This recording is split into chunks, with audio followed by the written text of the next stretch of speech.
हमारे व्यस्त जीवन में ईश्वर की आवाज़। आज हम कैसा जीवन जी रहे हैं? क्या हमारा जीवन आनंद भरा, प्रेम भरा और आत्मापूर्ण है, या हम निराशा से गुजर रहे हैं? हमारा जीवन चिंताओं से भरा है, थके हैं, हारे हैं, उदास और रसहीन जीवन जी रहे हैं। जो हमने बोया है वही हम लूनते हैं। आत्मा का बीज बोकर ही, आत्मा केंद्रित होकर ही हम आनंदपूर्ण जीवन बिता सकते हैं। हम इस पर चिंतन करें।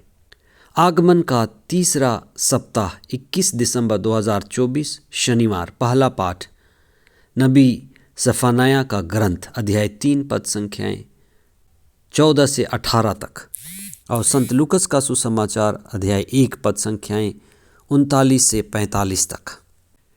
आज के सुसमाचार में माँ मरियम मुक्ति का, आशा का और आनंद का संदेश पाकर अकेले आराम नहीं करती।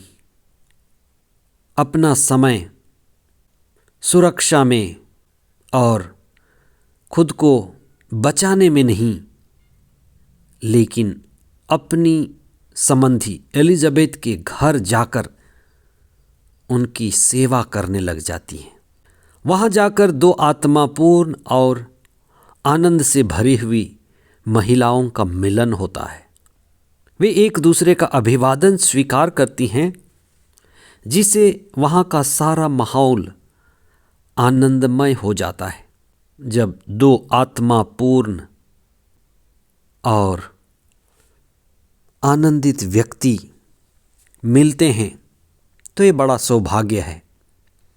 यह एलिजाबेथ के लिए बड़े सौभाग्य की बात थी कि मरियम, जो ईसा की माता, मुक्तिदाता की माता बनेंगी, एलिजाबेथ के घर आईं।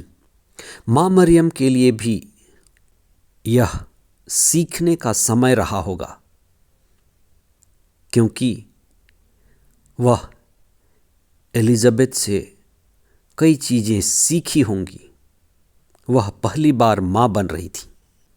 माँ के गर्भ में, एलिजाबेथ के गर्भ में यूहन्ना बपतिस्ता का उछल पड़ना एक बड़ा संकेत देता है।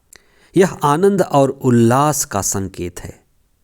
जैसे पुराने व्यवस्थान में यहूदी संधि की मंजूसा के सामने उसके आगे आगे नाचते थे और ईश्वर की उपस्थिति की महिमा का अनुभव करते थे। वे उस जीवंत ईश्वर को अपने बीच पाकर गौरवान्वित होते थे। इसी तरह माँ मरियम का एलिजाबेथ के घर में आना एक घूमती फिरती संधि की मंजूसा थी। इसीलिए अब ईश्वर केवल मंदिर में नहीं, निश्चित स्थान में नहीं, लेकिन मनुष्यों में निवास करेगा। इसीलिए माँ मरियम को एक उपनाम दिया जाता है, संधि की मंजूसा।